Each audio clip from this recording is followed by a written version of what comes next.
I want, and I pray, all I need are some better days. Fuck me, I'm looking in the mirror, so foggy, but I've never seen clearer.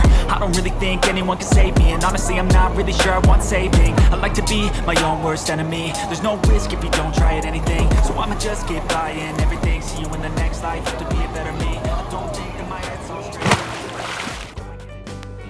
Hey guys, as you may have guessed from the title of this video, I'll be going over 3 tips in this video that has helped me to be able to swim for longer and faster without getting tired. So I'll have some footage playing in the background in this video, and hopefully it's useful to help you visualize things better and be able to swim a smoother and better freestyle.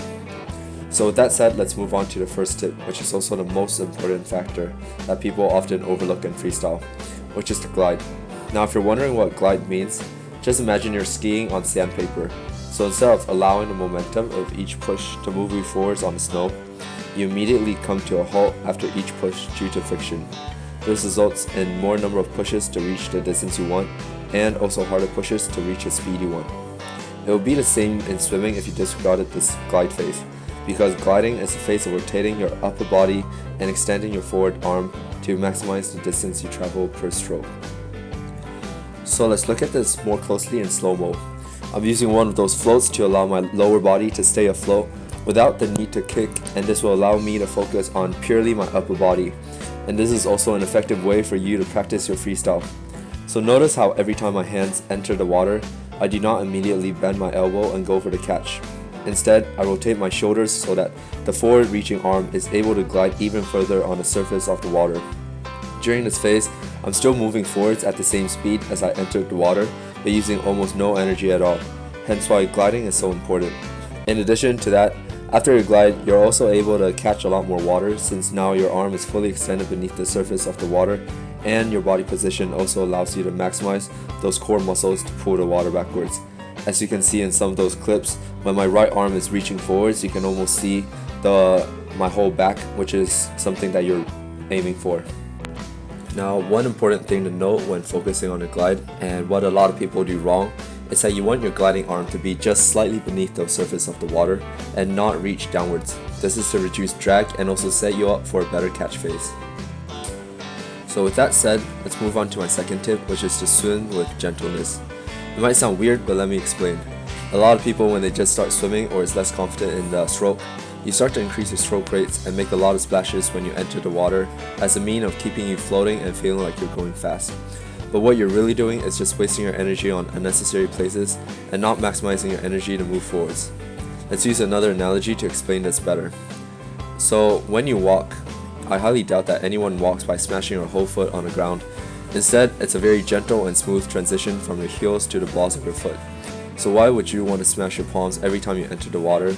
Because it not only creates resistance, but you're also really not moving anywhere. Here's how you can fix it.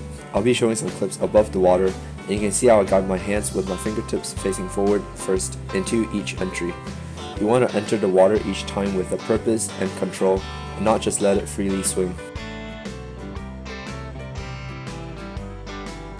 Moreover, every time you enter the water, make sure you're creating as little bubble and as little splash as you can. And think of the water as your friend and not a foe, so you want to go with the water and not against it.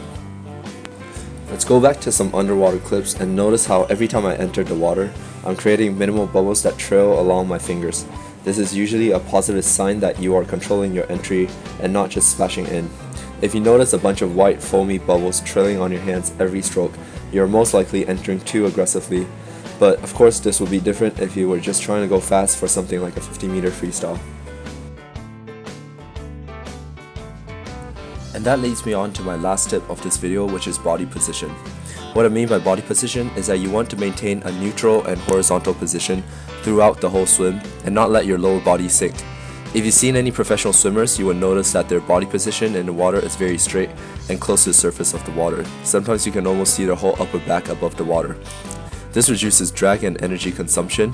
To achieve such a body position, it not only requires a certain duration of training in the water, where you can build that water feel, but also requires you to work on your core strength and kicks. Ultimately, the engagement of your core muscles and an efficient kick is what will unlock the ideal body position for you. A good way to get a sensing of whether your body position is correct is to focus on whether your legs are still level to your upper body.